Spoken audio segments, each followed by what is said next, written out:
Hello, I'm Ruth from Craft School Oz. Welcome to this video, and I'm going to share with you how I source my recycled fabrics.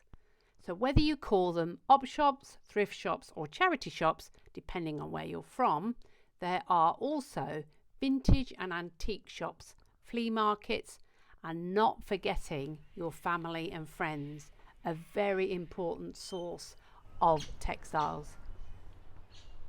These are some of the finds that I'm going to be showing you in this video. So this one here is the most beautiful skirt. It's a Gorman skirt. It's an Australian brand, and it was $15, and it would have been over $100, this skirt, and it's the most gorgeous print. So I got that, and I'm going to make a top out of that at some stage, and it's very soft organic cotton. So worth a purchase. One of the most common things that I buy and I look for when I go into thrift shops are shirts, men's shirts.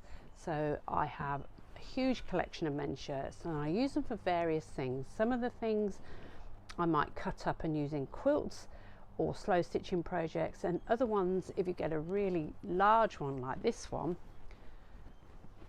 actually comes down to my knees. It's a very large size, so looking for large size shirts is good. This one I'll make into a dress, which I have done before, and I really like them. They're nice to wear, the cotton's nice, and they're big enough to kind of cut out the shape that you want. This one here is one I bought for my husband, and he doesn't like it because it hasn't got a breast pocket. So I'm going to cut off a sleeve and make it into a short sleeve one with a pocket. Now this one I bought, and I don't like the fabric so much on this one. This is a linen, but it's a really crunchy linen. It's a Uniqlo one, and I find the linen from them are not as nice, but I might use that to cut up and put in a slow stitching project.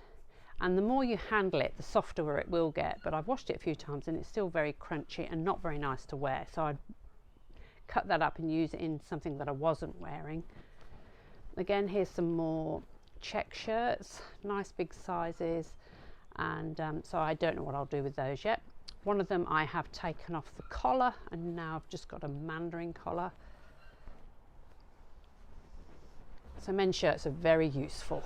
The other thing I find a lot in thrift shops are baby wraps. Now these are the softest cotton, and they're really good to use for layering in your slow stitching projects, or if you're making a zoken cloth or something where you're creating with layers.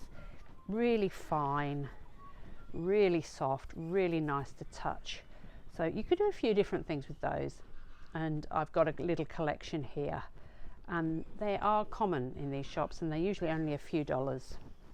Another thing that I really like to buy from op shops are woolen blankets, particularly the creamy white ones, which I've got a few of in my collection. But these are nice because they're a different colour, and you can make numerous things with them. With this particular one, this was quite, I think this was about $5, and it's got a big hole in it. So I want to make, and the hole's in a place where is it? Here we go. The hole is in a place where I could cut around it. So with this particular blanket, I want to make a coat. So look out for that. I will be doing that on a video, and making a coat for this coming winter. So I'm filming from Australia, so winter is in July, not in January and February, but it's a beautiful tartan blanket, so I think that will be really nice as a coat. So these kind of things here, these beautiful lace things, are very difficult to come by in op shops. You might score some if you're really lucky, but what I find is people will give them to you if they know that you're collecting them. And you know, a grandma might have passed away and these are in the collection and they don't know what to do with them. Now a friend of mine gave me these, and I was so delighted with them. Just look at them, they are exquisite. They've all been handmade, and they've got this beautiful filet crochet around the edge. Just absolutely stunning. So it's got a few stains on it, so I'd have to work around those stains. But if I was to make it into a top or something, I'd have to be careful because I'd hate to ruin it. It would have hundreds of hours of work in this. This is another one. Look at this. Absolutely incredible. This is really nice too. So I got this was secondhand from a shop, but they were $15. I've got 2 of them, and I just thought they were still worth buying at $15 because it's all needle folded applique, and it's exquisite. There was a really big piece, like a tablecloth size, but that was hundreds of dollars, so I just thought I'd buy these because they're affordable and they were quite beautiful. One thing that I always look out for when I'm in a thrift shop is woolen jumpers. They're very difficult to find because so many things are just acrylic now and polyester or mix, and it's difficult to find 100% wool. So I found this one. Now this was, again, it was in like a vintage shop, so I think it was about $20 or $30, but I really liked it. Shetland wool and just lovely. I used to wear these when I was much younger with my jeans, and I thought, oh, I like that. So I bought that one, and that's 100% wool. And then I was in a very ordinary op shop, and I saw this and I felt it, and I didn't know quite what it was. I thought, oh, is it acrylic or not? And they're like so soft. I looked at the label and it says Merino collection. Right, so it was $5, so that tag's still on there.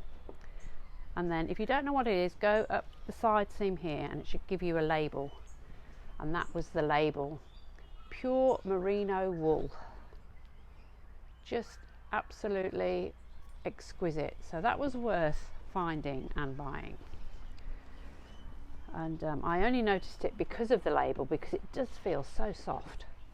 I was a bit kind of suspicious, but I know merino wool is so beautiful. So they're the woolen jumpers. If you want to do some really interesting slow stitching projects with some worn fabric, these are really lovely. So these are linen tea towels. So I always look for linen tea towels when I go in thrift shops, and they've got this kind of gorgeous worn look. So these have all been washed and pressed, but you know, they get really crunchy and soft, and see the colours in this are lovely, and often very old-fashioned designs as well, like this one here with a bunch of bananas on it. And it's made in Ireland, so it's Irish linen, so quite special. Not that you get bananas in Ireland. This one's a very worn out one, so this would be lovely to stitch on. It would feel nice to stitch on. Nice faded one. Doesn't say where this one's made. Let's have a look. Yep, made in Ireland again. So if you can find them, they're quite special. These ones I found in a shop, in a second-hand shop, and they are just very worn out napkins. They're Ralph Lauren napkins, but they've been used a lot, and I think these would be nice to be overstitched with these lovely flowers, and then that lovely green colour there. Something that will wear out quite a lot are pillow slips. So if you've got nice cotton pillow slips like these, they get really thin, and they could be layered up and made into beautiful slow stitch projects. Really, really thin and ideal for both those kind of projects. So they're just some of the things that I've collected and how I've collected them. So when I go to my op shops, I have an idea of what I want. So I always look at the men's shirt section. I will look at the linen section for cotton sheets and cotton. These are from my collection, but I always look for cotton sheet, and I've always looked for quilts as well. I've never found a quilt, but I know people do find handmade quilts which are really special, that are worn. Tea towels, nice and soft, gorgeous linen tea towels. And see, if you can't see these in a thrift shop, ask friends, let them know that you're collecting these things, and you never know what you might score. So they are quite beautiful. So I'd be interested to hear the sorts of things that you collect fabric wise and what you've got and what's your specialty.